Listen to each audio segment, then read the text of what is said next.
Assalamualaikum warahmatullahi wabarakatuh. Tidakkah kita melihat sekarang tamatnya Jokowi, tragisnya akhir dari kehidupan politik Jokowi, bahkan kehidupan keluarganya, bahkan kehidupan geng Solo atau pengikut-pengikutnya. Dan yang lebih parah lagi, dia membawa PDIP ke jurang yang paling dalam bersamanya. Sementara Anies Baswedan dengan Prabowo ngopi-ngopi menontonnya.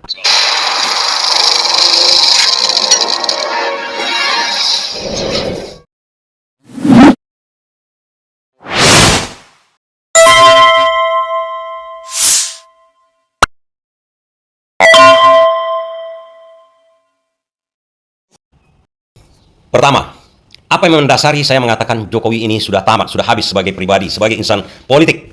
Dengan menjauhnya Prabowo. Kenapa Prabowo menjauh? Dari mana kita bisa melihat Prabowo menjauh?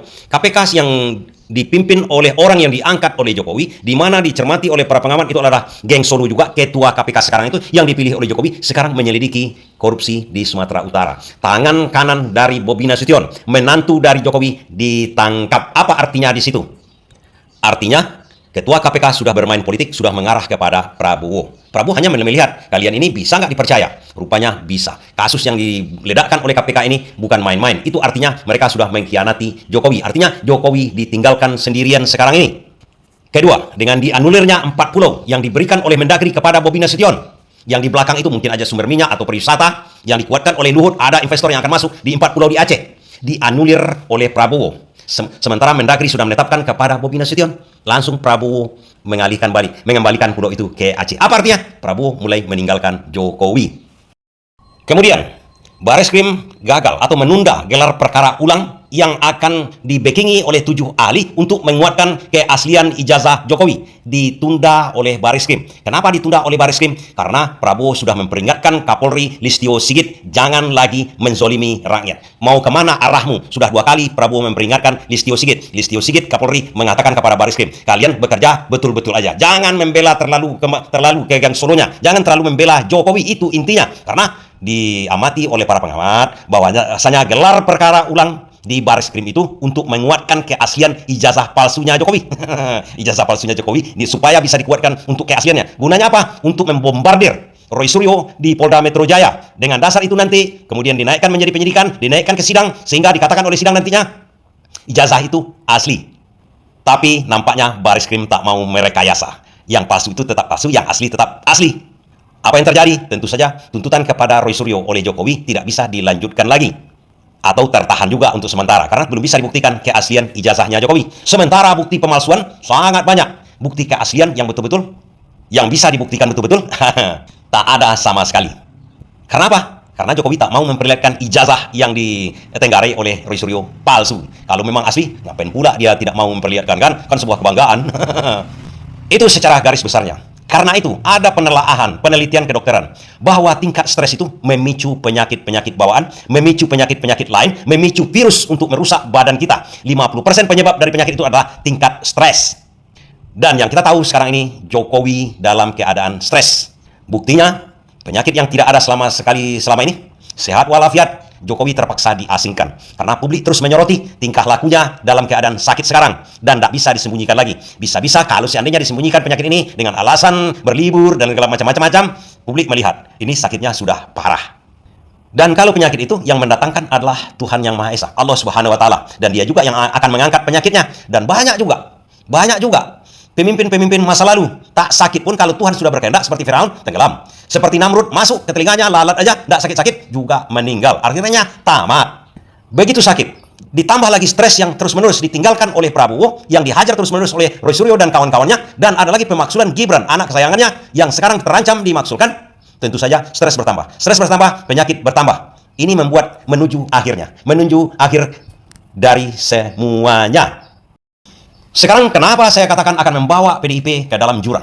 Begini kawan-kawan, kalau kita lihat, dulunya Jokowi itu dibesarkan, kemudian disanjung oleh PDIP. Kenapa? Karena PDIP pun ingin mendapatkan bagian-bagian dari kebohongan-kebohongan yang dibuat oleh Jokowi.